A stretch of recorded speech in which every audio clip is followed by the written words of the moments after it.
Imagina despertarte en mitad de la noche y ver el cielo iluminado con una luz azul eléctrica, sin truenos, sin relámpagos, sin ningún sonido, solo un extraño resplandor silencioso y la muerte acechando a plena vista. Eso es exactamente lo que presenciaron muchos habitantes de Pripyat el 26 de abril de 1986, sin darse cuenta de que estaban contemplando el comienzo de uno de los peores desastres nucleares de la historia. Pero, ¿y si te dijera que lo que ocurrió aquella noche es solo la punta del iceberg de una verdad mucho más profunda y oscura? Los informes desaparecieron.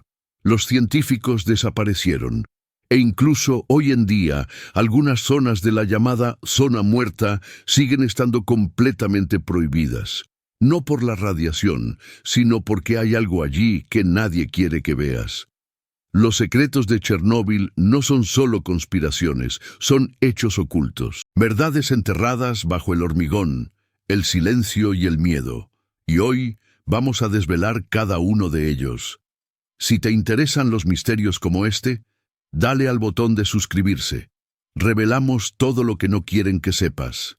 En la mañana del 26 de abril de 1986, nadie en la pequeña ciudad soviética de Pripyat tenía idea de que sus vidas estaban a punto de desaparecer del mapa. No por una guerra ni por una invasión, sino por algo invisible, silencioso y mucho más insidioso. Exactamente a la 1:23 a.m., el reactor 4 de la central nuclear de Chernóbil explotó durante una prueba de seguridad nocturna. Lo que siguió fue el caos, una bola de fuego radiactiva, una columna de humo mortal y niveles de radiación miles de veces superiores a los de Hiroshima. La versión oficial es bien conocida. El gobierno soviético afirmó que se trataba de un accidente causado por un error del operador, un suceso trágico pero aislado. Se evacuó a miles de personas. Se estableció una zona de exclusión de 30 kilómetros y el mundo siguió adelante. Pero entre bastidores, las cosas no cuadraban. ¿Por qué se tardó más de 36 horas en evacuar Pripyat cuando la radiación era letal en cuestión de minutos? ¿Por qué no se advirtió a los primeros bomberos sobre la radiación y se les envió sin protección?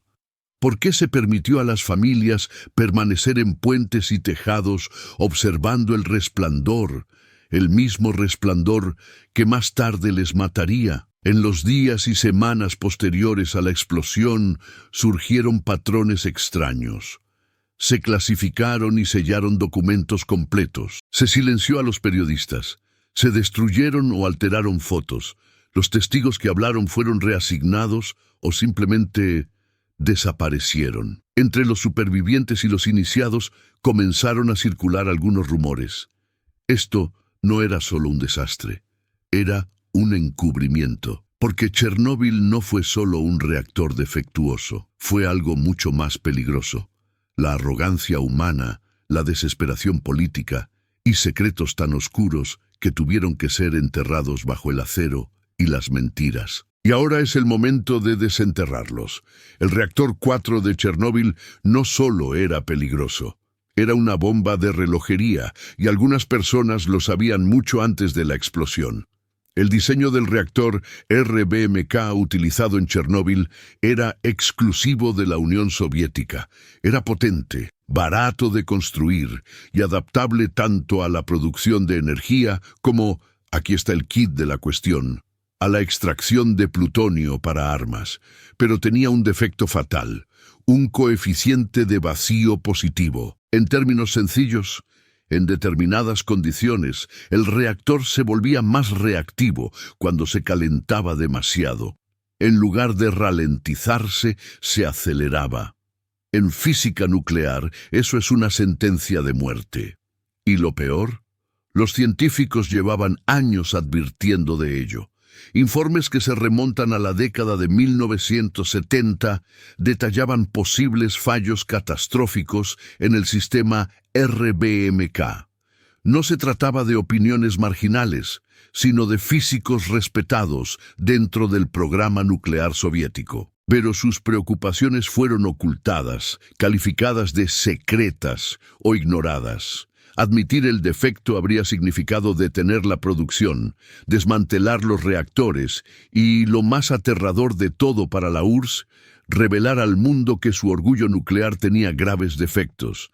Algunos científicos que intentaron alzar la voz fueron reasignados, incluidos en listas negras o presionados para que guardaran silencio.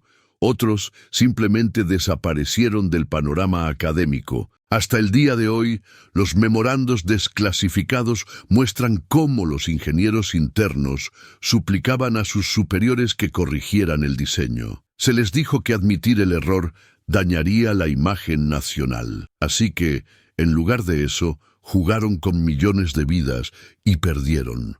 Pero ese fue solo el primer secreto, porque lo que ocurrió la noche de la explosión ni siquiera debería haber ocurrido. Oficialmente, la explosión del reactor 4 se atribuyó a una prueba de seguridad fallida realizada por trabajadores sin experiencia. Pero cuanto más se indaga, más se desmorona esa versión de los hechos. La prueba tenía como objetivo simular un corte de energía para comprobar si, en caso de emergencia, las turbinas del reactor podían seguir enfriando el núcleo el tiempo suficiente antes de que se activaran los generadores de reserva. Pero la prueba no debía realizarse esa noche. De hecho, había sido cancelada ese mismo día. Entonces, ¿por qué se reactivó de repente horas más tarde en condiciones de prisa e inestabilidad? Según transcripciones filtradas e informes desclasificados, la presión vino de arriba. Los funcionarios soviéticos estaban ansiosos por demostrar la fiabilidad de la central. Los retrasos se consideraban signos de debilidad. Los operadores, algunos de los cuales apenas tenían formación, estaban sometidos a una enorme presión para realizar la prueba a cualquier precio. Desactivaron sistemas de seguridad clave, ignoraron el aumento de la temperatura. Las alarmas se descartaron como fallos técnicos. La cadena de acontecimientos que siguió no fue solo un fallo técnico, fue una receta para la aniquilación impulsada por la política, el miedo y la obediencia ciega. Y aquí viene lo escalofriante. Hubo advertencias. Ingenieros de otras centrales ya habían señalado que este tipo de prueba podía desencadenar una reacción crítica. La URSS las ignoró. Algunos incluso creen que la explosión no fue del todo accidental, sino un riesgo calculado que salió mal o peor aún, una demostración desesperada del poderío soviético en pleno apogeo de la Guerra Fría. Sea cual sea la verdad, la historia real permaneció oculta durante décadas, hasta que antiguos miembros del círculo interno comenzaron a hablar y revelaron hasta qué punto llegó realmente el encubrimiento. Pero mientras el mundo se centraba en la explosión, otra tragedia se desarrollaba en silencio, una que no dejó ruinas ni llamas, solo silencio y sufrimiento. Mientras los ojos del mundo estaban puestos en el reactor en llamas y en los heroicos bomberos que luchaban contra el infierno radiactivo, se desarrollaba en silencio una catástrofe mucho más insidiosa, una que los informes oficiales casi nunca mencionan. En los días posteriores a la explosión, decenas de miles de civiles, hombres, mujeres y niños, continuaron con sus vidas como si nada hubiera pasado.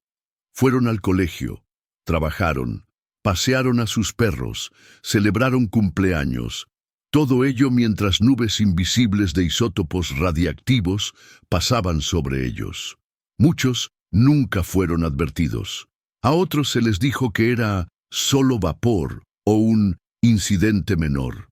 Cuando llegó la orden de evacuación, 36 horas después, ya era demasiado tarde. Sus cuerpos habían absorbido dosis letales de radiación, pero aquí es donde la cosa se pone más oscura. Los hospitales de ciudades cercanas como Kiev y Gomel comenzaron a admitir pacientes con síntomas extraños, quemaduras internas masivas, piel que se derretía sin fuego, fallo de órganos en cuestión de horas. No se trataba de casos aislados. Llegaron miles, Y entonces los registros comenzaron a desaparecer. Se cerraron alas enteras de hospitales. Se trasladó o se silenció a los médicos. Se destruyeron los expedientes médicos.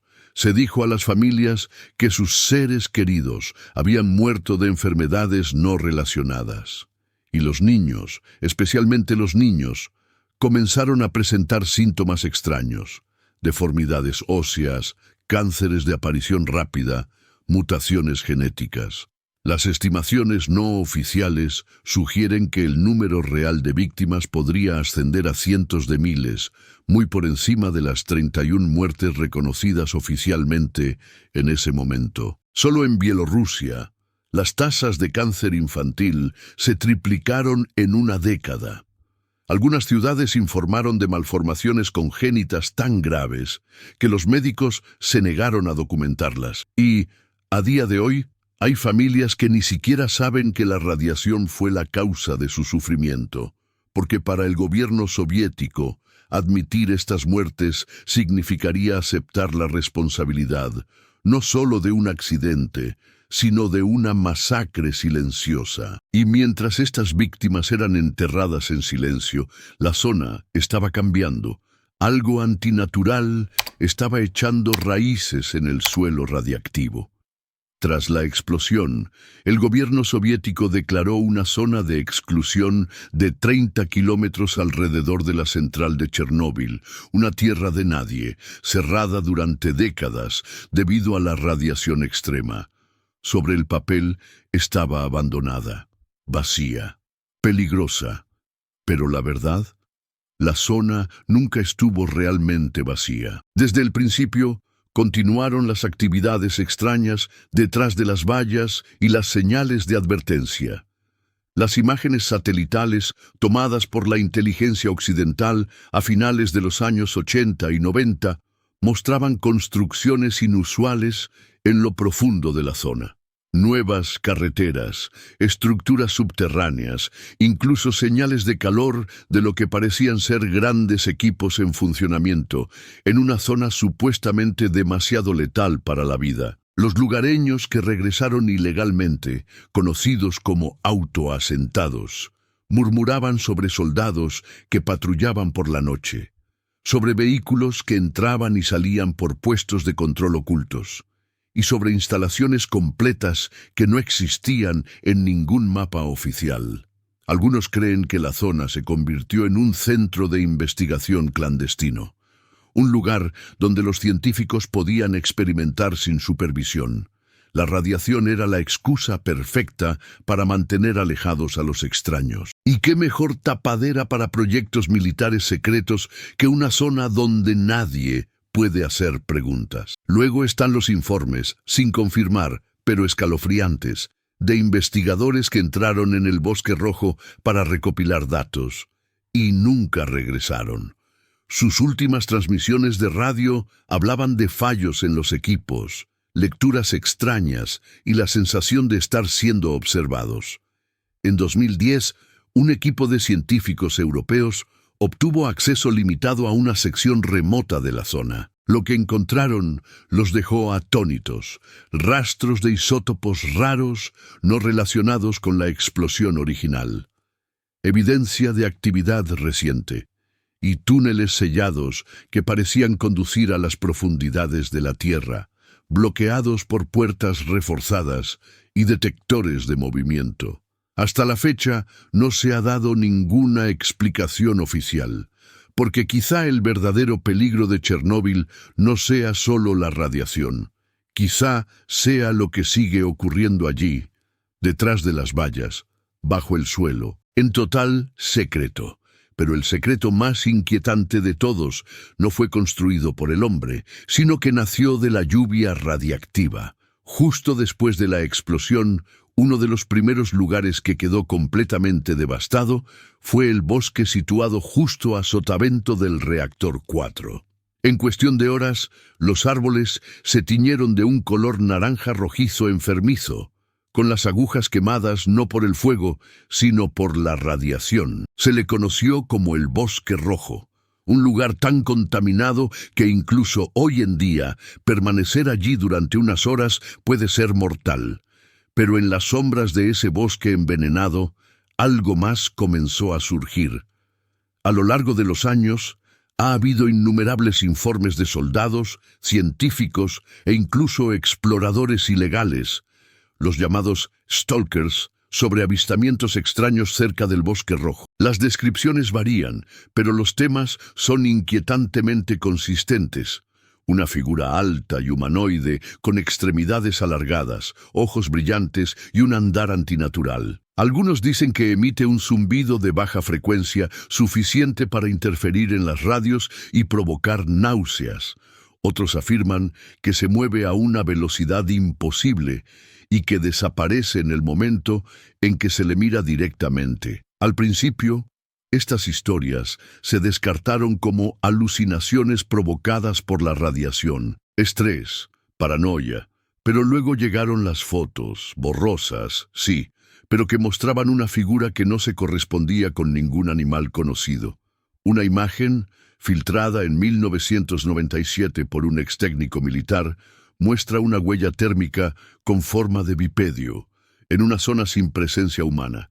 Incluso hay rumores de experimentos soviéticos fallidos, pruebas genéticas con animales y humanos utilizando el entorno radiactivo para inducir mutaciones rápidas. Si eso es cierto, entonces lo que vive en el Bosque Rojo podría no ser una criatura nacida de la naturaleza, sino de la desesperación y el secreto.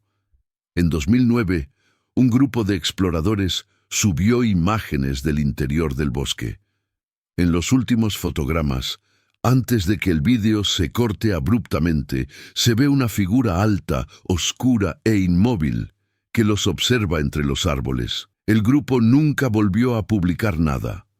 A día de hoy, algunos creen que el Bosque Rojo está embrujado. Otros piensan que esconde una especie mutante diferente a todo lo que se ha visto en el mundo. Y unos pocos susurran algo aún peor, que no solo está vivo, sino que está evolucionando. Sea cual sea la verdad, una cosa es segura. Chernóbil no solo liberó radiación, liberó algo que nunca debimos haber encontrado. Por cierto, si historias como esta te enganchan tanto como a nosotros, no olvides darle al me gusta y contarnos en los comentarios cuál de estos secretos te ha impactado más hasta ahora. Durante décadas, la versión oficial de Chernóbil se trató como un caso cerrado, un trágico error, una lección aprendida.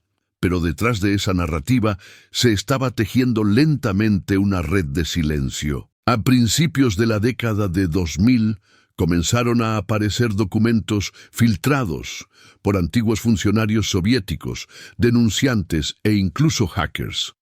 Los memorandos internos revelaban que los altos cargos del partido habían sido advertidos de la inestabilidad del reactor años antes de la explosión. Las transcripciones revelaban que al día siguiente del desastre se celebraron reuniones de emergencia, no para planificar las evacuaciones, sino para contener la información. Luego llegaron los testimonios de soldados enviados sin protección, de científicos cuyas investigaciones fueron confiscadas, de periodistas que fueron arrestados por hacer demasiadas preguntas. Una de las revelaciones más impactantes provino de un exoficial del KGB que desertó en 2004. Afirmó que la Unión Soviética mantenía una vigilancia activa sobre cualquiera que hablara de anomalías dentro de la zona de exclusión, especialmente las relacionadas con mutaciones en la fauna, instalaciones subterráneas y la llamada criatura. Según él, se consideraban secretos de estado del más alto nivel. Pero las consecuencias de estos secretos no se limitaron al pasado. Varios reactores del mismo diseño, RBMK, continuaron funcionando durante décadas después de Chernóbil. En 1991 se produjo un accidente similar en Lituania, que solo se evitó por pura suerte. A día de hoy, algunos de esos reactores siguen activos, aunque han sido modernizados, pero siguen basándose fundamentalmente en el mismo diseño defectuoso. Y hay más. En 2022, imágenes de satélite mostraron una renovada presencia militar cerca de la zona de Chernóbil, días antes de la invasión rusa de Ucrania. Los analistas especularon que no solo estaban recuperando territorio, sino que estaban asegurando lo que aún se encuentra bajo el reactor 4. ¿Y si la verdad sobre Chernóbil tiene menos que ver con lo que ocurrió y más con lo que se descubrió después? ¿Y si esa explosión abrió una puerta a algo que el mundo nunca debió ver, algo que todavía intentan contener? Chernóbil se recuerda a menudo como una advertencia, un momento en el que la humanidad pagó el precio de su propia imprudencia. Pero, ¿y si es más que eso? ¿Y si Chernóbil no es solo un monumento al pasado, sino un espejo que refleja los secretos que aún hoy seguimos enterrando?